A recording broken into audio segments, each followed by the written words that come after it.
I love the genius of Pep Guardiola, but I hate the fact that he tinkers so much. It's like he starts thinking about the next game midway through this game as opposed to getting the job done. And for me, I think Man City will be in the top three. I don't disagree with that, but I just don't think they're really ready to challenge yet. The whole system and the feel still depends on sorting that midfield out with Rodri, and when he's not playing, it's a struggle.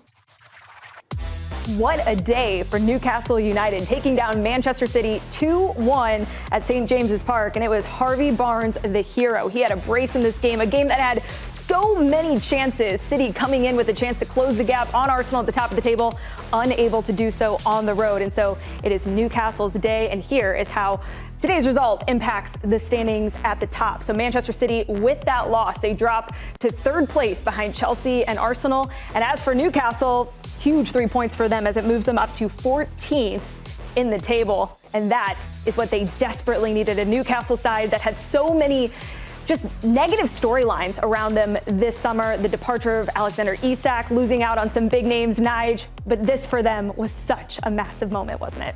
Domestically, they haven't been great so far in the season, and what a big win this was for Newcastle. And also Eddie Howe. There was even questions about Eddie Howe and, is he the right man to lead Newcastle forward? And I thought that was a bit crazy in what he's achieved. He's one of the best managers, English managers, that we have. And this was a fantastic statement win. And it wasn't a game where we can look back and say it was just a smash and grab or Newcastle just defended with their life. No, they didn't change anything. They played with the same energy, same freedom, same application. Today, the difference is they put the ball in the back of the net. That man there, Harvey Barnes, had a fantastic game today. Could have got a hat trick. But at the end of the day, the biggest thing is Newcastle got a much-needed win for the situation they are. A sign of better days to come, perhaps. Yeah, I feel like it's been coming for Newcastle. I had the pleasure of working their game against Benfica and Barcelona in the Champions League. And in both of those games, they played very similar to like today. Sat in and hit on the counter-attack. But when they needed to press and be aggressive, they were able to do it. But in those games, they scored goals, and I think that's been the issue. Obviously, Visser coming in hasn't been able to play yet, being injured. I think he will be a huge signing for them. We forget about the summer as well. Isak was the biggest story. That became a whole saga, and we know what that's like. When you're in a pre-season, you want to be focused on what's going. You know some people are going to leave and some are going to go. But when your main player is now kicking up a fuss, he's training with different things, every single question is about this player, it just derails you like 5 or 6%, and it takes a little while to get over that. Still think they've got the best midfield in the Premier League, in my opinion. Those three, the way they complement each other. And now if they can get that solid base up front of consistent goals, then they'll be a real force. I think where they are is kind of a false position, and they've done well. It's not a reality of the football that they play and the side that they are, and I agree with that. I think that midfield today is formidable. You talk about Joe Linton, Tonali, and Livramento. Livramento came in. Guimaraes. Fantastic players. Livramento came in today, did a fantastic job. I thought he had a great job. Harvey Barnes did what he had to do. Walter Marder, for me, I still feel is a work in progress. He had a good opportunity where he should have scored when he had the header and Donnarumma pulled a good save. Overall, when you look at that performance, that is a lot of confidence that they can take, because domestically it hasn't been great and they needed this much-needed win. I believe it's the first time they beat Manchester City in the Premier League in 13 attempts. Wow. So really, really big win.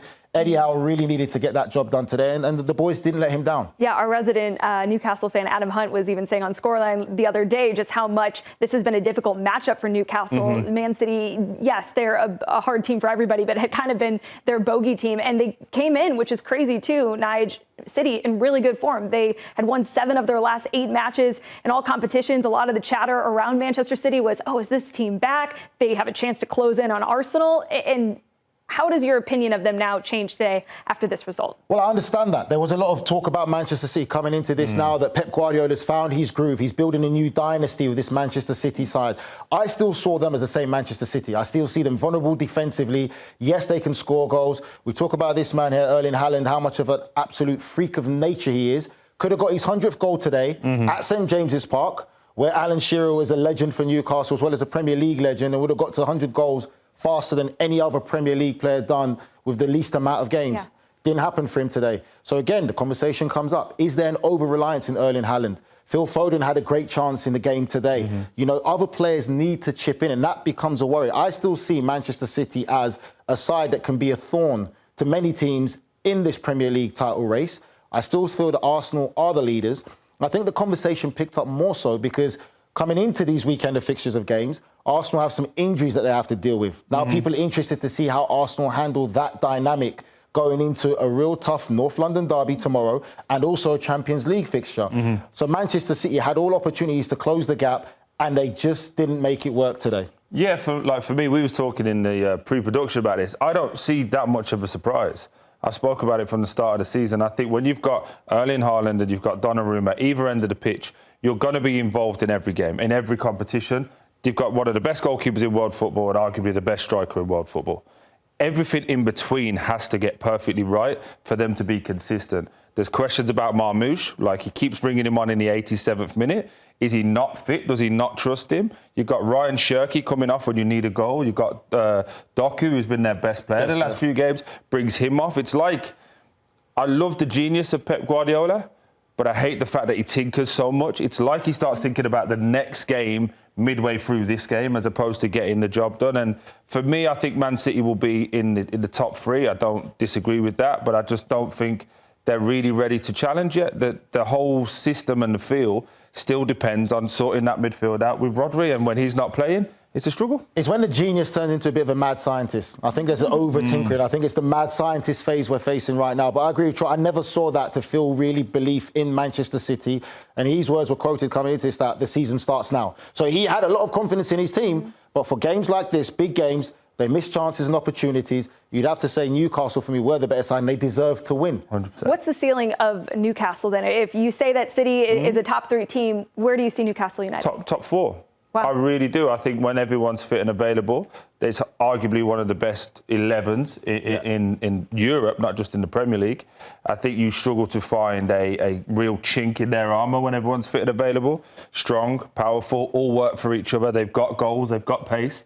I just think they're a really good team. So this start to the season has been a little bit off for them.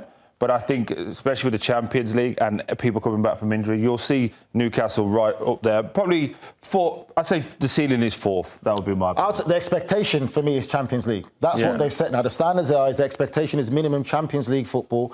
I look at this Newcastle side as a side that can achieve anything, really and truly, if they put their minds to it. So now this year, can they balance Champions League and Premier League? That is the tough task for this Newcastle side. A win like today can be a win that transforms the entirety of the season, because you talk about who you're winning against. Manchester City, second in the Premier League, chasing league leaders Liverpool. You get a win. This can really transform their season now to put a lot more. Arsenal. You're thinking last year, you said league leaders Liverpool. League leaders Arsenal. So Jason Arsenal. Okay. You're thinking last year. That's a good point. Hey, Liverpool not feeling too good right now. Liverpool would chop your arm off for that one. Yeah, falling apart. Chasing Arsenal, I think for me, this could be a win that puts a lot of confidence in the dressing room. And also a win that we could look back on months from now and say was, a deciding moment in terms of how things shake out towards the top of the table, with both teams pushing for Champions League football. And we know that all eyes are going to be on Arsenal and Tottenham when they face off in the North London derby coming up on Sunday, with a big opportunity for Arsenal to extend their lead atop the table. As for Manchester City, they look ahead to midweek and Champions League hosting Leverkusen.